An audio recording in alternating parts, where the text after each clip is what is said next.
साल 2022 के नवंबर महीने में क्रिप्टो करेंसी की रहस्यमयी दुनिया में तब भूचाल आ गया जब crypto currency exchange company FTX के फाउंडर सैम बैंकमैन-फ्रिड ने FTX के दिवालिया होने की घोषणा कर दी। इस कंपनी के चौंकाने वाले पतन से क्रिप्टो करेंसी कंपनियों की क्रेडिबिलिटी पर एक धब्बा लगा। लेकिन अभी भी बहुत से देश हैं जो लोगों और कंपनियों के बीच पैसे के लेन देन के सिस्टम में बड़े बदलाव की ओर आगे बढ़ रहे हैं और उनके लिए ये एक छोटी सी दिक्कत है। कई देश क्रिप्टो करेंसी की तर्ज पर अपनी डिजिटल करेंसी शुरू करने की प्लानिंग कर रहे हैं, जिसमें भारत भी शामिल है। लेकिन अब सवाल ये आता है कि भारत में ऐसा होगा कैसे? क्या होती है क्रिप्टो करेंसी?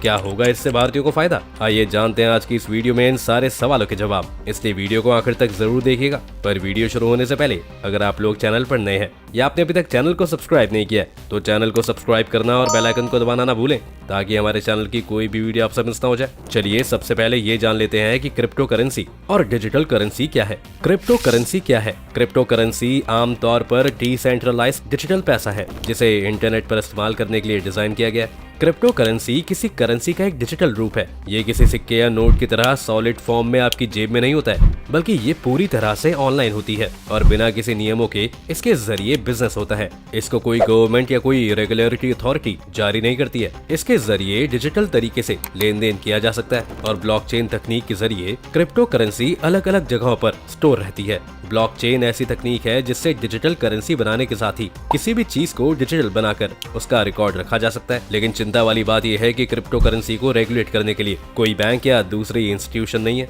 और न ही इसे कोई सरकार मॉनिटर करती है, बल्कि ये पूरी तरह से प्राइवेट करेंसी है। इसके अलावा क्रिप्टो करेंसी के रेट में उतार चढ़ाव की स्थिति बनी रहती है। चलिए अब आपको डिजिटल रुपी या डिजिटल करेंसी के बारे में बताते हैं। डिजिटल रुपी से भी लेन देन को क्रिप्टो करेंसी की तरह ही डिजिटल माध्यम से ही किया जाएगा, लेकिन सबसे बड़ा फर्क ये है कि ये पूरी तरह से रेगुलेटेड है। इसे सरकार की मंजूरी प्राप्त है और ये पूरी तरह से सरकारी समर्थित लीगल करेंसी है। इसमें रेगुलेटर के रूप में RBI और लेन देन की मदद के लिए दूसरे बैंक मौजूद रहेंगे और किसी भी तरह की दिक्कत आने पर फाइनेंशियल इंस्टीट्यूशंस दखल दे सकते हैं। लेकिन क्रिप्टो करेंसी में ये संभव नहीं है। UPI और पेमेंट वॉलेट के जरिए किए जाने वाले डिजिटल भुगतान से ये पूरी तरह से अलग है। वहीं डिजिटल रुपए में उतार चढ़ाव जैसा कुछ नहीं होगा और इसका वही प्रभाव होगा जो नकद मुद्रा का होता है। इसके अलावा डिजिटल रुपए को नकदी में बदला जा सकेगा मार्केट कैपिटलाइजेशन द्वारा। सबसे पहले popular bitcoin, Ethereum, bitcoin cash और लिटकॉइन है। दूसरे पॉपुलर क्रिप्टो करेंसी में टेजोस, EOS और Z कैश शामिल हैं।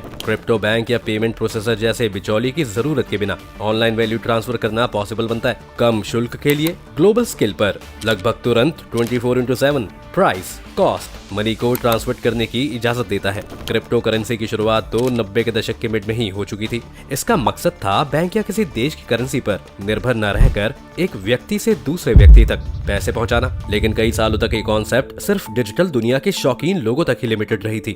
लेकिन साल 2008 के ग्लोबल रिसेशन के बाद पूरी तरह से ये इंटरनेशनल मार्केट में आ गई थी। बहुत ही जल्द लोग बिटकॉइन और ऐसी दूसरी करेंसी के बारे में जानने लगे। आपको बता दें कि इन क्रिप्टो करेंसी का management non government decentralised technology के जरिए किया जाता है। इस टेक्नोलॉजी को ब्लॉकचेन कहते हैं। इसके मेकर्स ने ऐसा तरीका निकाला था जिससे एक बिटकॉइन दोबारा न बन सके और इस तरह 2009 में पहली बार क्रिप्टो करेंसी की नींव पड़ी जब 10,000 बिटकॉइन से 2 पिज्जा खरीदे गए और कई इन्वेस्टर्स को और सट्टा बाजारियों की बिटकॉइन में दिलचस्पी पैदा हुई थी। लेकिन सामान्य तौर पर दुकानों में इसका इस्तेमाल कभी ठीक से प्रचलित नहीं हो पाया। बिटकॉइन ग्लोबल करेंसी नहीं बन पाई और न ही आम दुकानों में इसका इस्तेमाल प्रचलित हो पाया। लेकिन 2013 तक बिटकॉइन ने एक बात जरूर हासिल की और वो ये कि उसने बड़ी तादाद में क्रिमिनल्स को अपनी ओर खींचना शुरू कर दिया था। सिल्क रोड नाम की एक वेबसाइट जहां नशीली ड्रग्स, अश्लील सामग्री या हथियार बेचे जाते थे, वहाँ बिटकॉइन चल पड़ा। ऐसी कोई भी चीज जो कानूनी तौर पर खरीदी ना जा सके वो बिटकॉइन से खरीदी जा सकती थी। साल 2013 में ही अमेरिकी जांच एजेंसी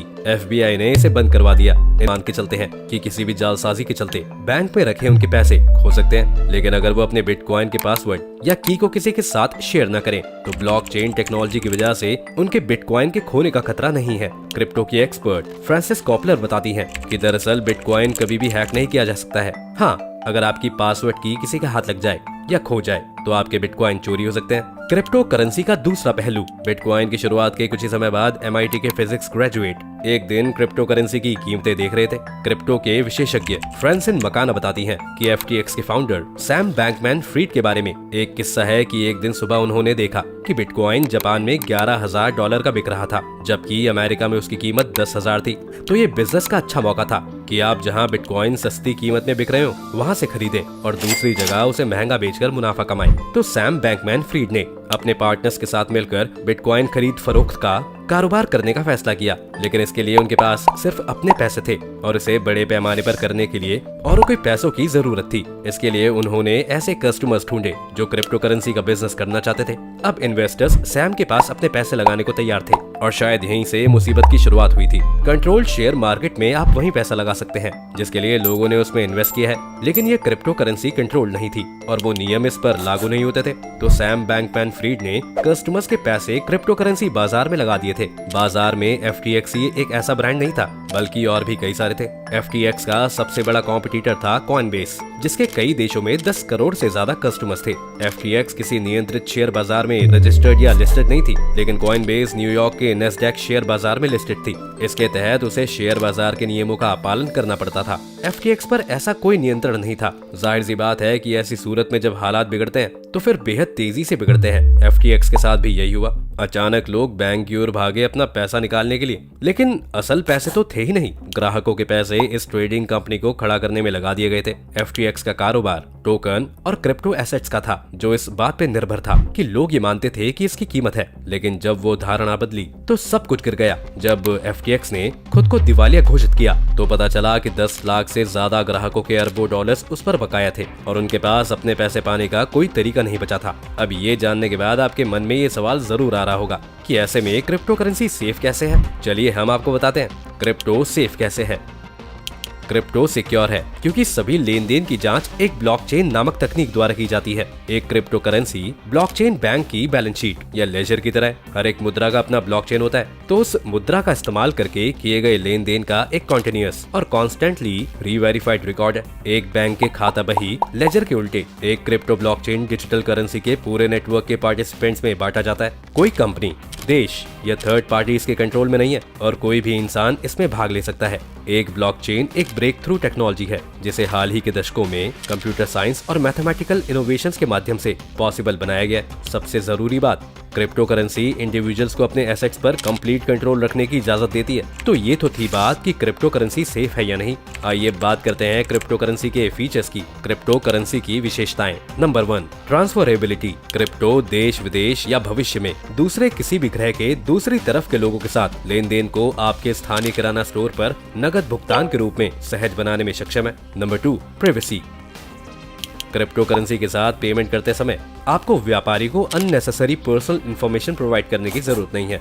इसका मतलब है कि आपकी फाइनेंशियल जानकारी बैंकों, पेड सर्विसेज, एडवर्टाइजर्स और क्रेडिट रेटिंग एजेंसियों जैसी थर्ड पार्टी के साथ शेयर किए जाने से सुरक्षित है। और क्योंकि इंटरनेट पर किसी भी संवेदनशील जानकारी को भेजने की आवश्यकता नहीं है, इसलिए आपकी फाइनेंशियल जानकारी से समझौता होने या आपकी पहचान के चोरी होने का बहुत कम जोखिम है। Number 3, security.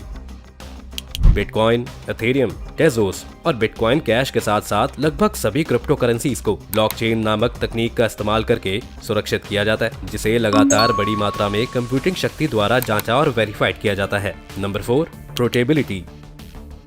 क्योंकि आपकी क्रिप्टो करेंसी होल्डिंग्स किसी फाइनेंशियल इंस्टीट्यूशंस या सरकार से जुड़ी नहीं है, वे आपके लिए अवेलेबल हैं, चाहे आप दुनिया में कहीं भी हों। Number 5, transparency.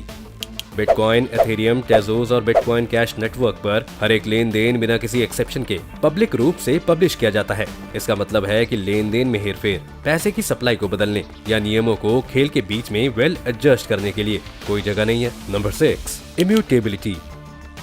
Credit card payment के उल्टे क्रिप्टो करेंसी पेमेंट को उलट नहीं किया जा सकता है। व्यापारियों के लिए ये धोखाधड़ी की संभावना को बेहद कम कर देता है। कस्टमर्स के लिए ये क्रेडिट कार्ड कंपनियों द्वारा अपने हाई प्रोसेसिंग चार्ज के लिए किए जाने वाले मेजर आर्ग्यूमेंट्स में से एक को खत्म करके कमर्शियल को सस्ता बनाने की क्षमता रखता है। Number 7, security. बिटकॉइन को शक्ति प्रदान करने वाला नेटवर्क कभी हैक नहीं किया गया है और क्रिप्टो करेंसी के पीछे मूल विचार उन्हें सुरक्षित बनाने में मदद करते हैं। सिस्टम बिना अनुमति के है और कोर सॉफ्टवेयर ओपन सोर्स है, जिसका मतलब है कि अनगिनत कंप्यूटर साइंटिस्ट और क्रिप्टोग्राफर नेटवर्क के सभी पहलुओं और उनकी सुरक्षा की जांच करने में सक्षम है। अब इन विशेषताओं के बारे में जानने के बाद चलिए ये भी जान लेते हैं कि क्रिप्टो करेंसी कैसे काम करती है। बिटकॉइन का पहला और सबसे पॉपुलर फॉर्म क्रिप्टो करेंसी है। इसके अलावा हजारों तरह की क्रिप्टो करेंसी हैं, जैसे लिटकॉइन और बिटकॉइन कैश, जो बिटकॉइन के कोर फीचर्स को शेयर करते हैं, लेकिन साथ ही में लेन देन को प्रोसीड करने के नए तरीके तलाशते हैं और दूसरी फैसिलिटीज के वाइड रेंज प्रोवाइड करते हैं। उदाहरण के लिए एथेरियम का इस्तेमाल एप्लीकेशन चलाने और कॉन्ट्रैक्ट बनाने के लिए किया जा सकता है। हालांकि चारों ब्लॉकचेन नामक एक विचार पर बेस्ड है, जो ये समझने की है कि क्रिप्टो करेंसी कैसे काम करती है। अपने सबसे बुनियादी रूप में एक ब्लॉकचेन लेन देन की एक सूची है, जिसे कोई भी देख और वेरीफाइड कर सकता है। उदाहरण के लिए बिटकॉइन ब्लॉकचेन हर बार किसी के द्वारा बिटकॉइन भेजने या प्राप्त करने का रिकॉर्ड होता है। लेन देन की ये सूची ज्यादातर क्रिप्टो ट्रांजैक्शन के लिए मौलिक है, क्योंकि ये उन लोगों के बीच सिक्योर पेमेंट करने में सक्षम बनाता है जो एक दूसरे को बैंक जैसे तीसरे पक्ष के वैलिडेटर के माध्यम से जाने के बिना एक दूसरे को नहीं जानते हैं। ब्लॉकचेन टेक्नोलॉजी भी एक्साइटिंग है, क्योंकि क्रिप्टो करेंसी से परे इसके कई इस्तेमाल है। ब्लॉकचेन का इस्तेमाल मेडिकल रिसर्च का पता लगाने, स्वास्थ्य संबंधी रिकॉर्ड साझा करने में सुधार करने, सप्लाई चेन्स को वेल ऑर्गेनाइज करने, इंटरनेट पर प्राइवेसी बढ़ाने और बहुत कुछ करने के लिए किया जा रहा है। बिटकॉइन और लिटकॉइन ब्लॉकचेन दोनों के पीछे के प्रिंसिपल्स पहली बार 2007 के अंत में सतोशी नाकामोटो नाम से जानने वाले व्यक्ति या समूह द्वारा पब्लिश एक व्हाइट पेपर में ऑनलाइन दिखाई दिए। ब्लॉकचेन लेजर नेटवर्क पर सभी कंप्यूटरों में बटी हुई है, जो लगातार वेरीफाई कर रहे हैं कि ब्लॉकचेन सटीक है। इसका मतलब है कि कोई सेंट्रल वॉल्ट, एंटिटी या डेटाबेस नहीं है जिसे चोरी या हेरफेर किया जा सके। चलिए अब आते हैं उस सवाल पर जो आपके दिमाग में जरूर घूमा होगा, क्रिप्टो करेंसी फाइनेंस का भविष्य क्यों है? Crypto currency traditional bank system का पहला ऑल्टरनेटिव है और पिछले पेमेंट मेथड्स और एसेट्स के ट्रेडिशनल क्लासेस पर पावरफुल एडवांटेजेस हैं। अगर हम उन्हें मनी 2.0 के रूप में सोचें, मतलब एक नई तरह की नकदी जो इंटरनेट की नेटिव है, जो इसे दुनिया में अब तक देखे गए मूल के आदान प्रदान का सबसे तेज, आसान, सस्ता, सबसे सुरक्षित और सबसे यूनिवर्सल तरीका होने की क्षमता देती है। क्रिप्टो करेंसी का इस्तेमाल सामान्य या सर्विसेज को खरीदने के लिए किया जा सकता है या इन्वेस्टमेंट स्ट्रेटेजी के हिस्से के रूप में आयोजित किया जा सकता है, लेकिन उन्हें किसी भी सेंट्रल अथॉरिटी द्वारा हेरफेर नहीं किया जा सकता है। सरकार को चाहे कुछ भी हो जाए, आपकी क्रिप्टो करेंसी सुरक्षित रहेगी। डिजिटल करेंसी अवसर की समानता प्रदान करती है, चाहे आप कहीं भी पैदा हुए हो या आप जहाँ कहीं भी रहते हो। जब तक आपके पास स्मार्टफोन या इंटरनेट से जुड़ा कोई भी डिवाइस है, तब तक आपके पास दूसरे सभी लोगों की तरह ही क्रिप्टो एक्सेस है। क्रिप्टो करेंसी दुनिया भर में लोगों की इकोनॉमिक फ्रीडम के एक्सपेंड के लिए यूनिक अपॉर्चुनिटीज पैदा करती है। नागरिकों के फाइनेंस पर कड़े सरकारी नियंत्रण वाले देशों में भी डिजिटल करेंसी की जरूरी लिमिटेशंस फ्री ट्रेड की सुविधाएं प्रदान करती हैं। उन जगहों पर जहां इन्फ्लेशन एक मेजर प्रॉब्लम है,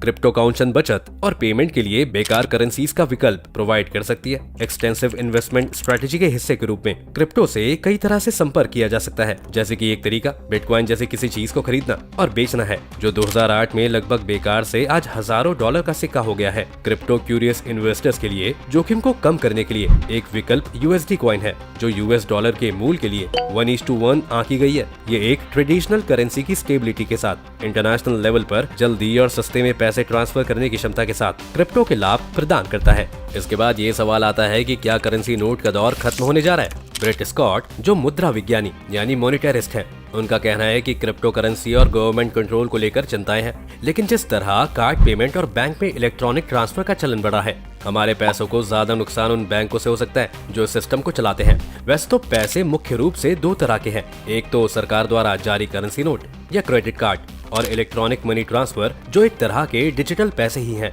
बहस का असली मुद्दा क्रिप्टो करेंसी नहीं, बल्कि ये है कि क्या बड़े बैंक जैसे HSBC, बार्कलेस या फिर पेपाल जैसी टेक्नोलॉजी की कंपनियां डिजिटल करेंसी के जरिए मनी डिस्ट्रीब्यूशन का कंट्रोल सरकारी कैश सिस्टम की बजाय अपने हाथ में ले लेंगी। सच्चाई ये है कि सरकारें भी जानती हैं कि पूरी तरह कैशलेस समाज में जहां मनी डिस्ट्रीब्यूशन चंद बैंकों या कंपनियों के हाथों में आ गया तो कई समस्याएं आएंगी, इसलिए इनका बंद हो पाना आसान नहीं है। मनी डिस्ट्रीब्यूशन पर एक व्यक्ति या चंद लोगों के गुटों का नियंत्रण चिंता की बात है। डिजिटल सिस्टम में चिंता की बात तो ये भी है कि अगर इंटरनेट ठप हो जाए तो क्या होगा। ऑनलाइन पैसे काफी सहूलियत के लग सकते हैं, लेकिन अगर इंटरनेट जैसा सिस्टम बंद हो जाए तो सारा कारोबार ठप हो जाएगा। इसलिए लोग कैश को ध्यान में रखते हैं। कैश ऊपरी तौर पर भले ही धीमी प्रणाली लगे, लेकिन सत्ता और शक्ति में संतुलन के लिए वो जरूरी है। अब हम लौटते हैं अपने उसी सवाल पर कि क्या डिजिटल करेंसी कैश की जगह ले सकती है? टेलीफोन के बिल अदा करने के अलावा कई और सेवाओं के आसानी से भुगतान के लिए लोग डिजिटल करेंसी की ओर आए। लेकिन क्रिप्टो करेंसी कोई ऑल्टरनेटिव ऑप्शन नहीं है, क्योंकि चीजों की कीमत क्रिप्टो करेंसी से नहीं लगती और इनकी कीमत में भारी उतार चढ़ाव भी आते हैं। क्रिप्टो करेंसी इस्तेमाल होती है व्यापारिक सेक्टर के लिए। इस दौरान कई सरकारें डिजिटल करेंसी लागू करने के लिए आगे बढ़ रही हैं। आने वाले कुछ सालों में लोग बैंकों के बिना ही अपने ही देश की डिजिटल करेंसी से लेन देन और ट्रांसफर कर पाएंगे। फायदा ये होगा कि इसकी कीमत सट्टा लगाने वालों की सोच पर नहीं, बल्कि उस देश की इकोनॉमिक क्रेडिबिलिटी पर निर्भर होगी। साथ ही डिजिटल करेंसी की कोडिंग के जरिए सरकार ये भी देख पाएगी कि वो डिजिटल करेंसी से क्या खरीदते हैं, क्या बेचते हैं, किसके साथ कितना लेन देन करते हैं। तो पहले सवाल का जवाब, क्या डिजिटल करेंसी कैश की जगह ले सकती है? तो जवाब है हाँ, ले सकती है। लेकिन एक सवाल ये जरूर बन जाएगा कि सरकारी डिजिटल करेंसी का इस्तेमाल करके हम सरकार को कितना नियंत्रण और सौंप देंगे, जिससे वो हमारी सभी एक्टिविटीज पर नजर रख पाएगी। तो दोस्तों, आज की वीडियो में बस इतना ही। उम्मीद है आपको आज की इस वीडियो से काफी कुछ नया सीखने को मिला होगा। अगर आपको ये वीडियो पसंद आई हो तो वीडियो को लाइक और शेयर करें, और अगर आप चैनल पर पहली बार आए तो जाने से पहले चैनल को सब्सक्राइब करना ना भूलें।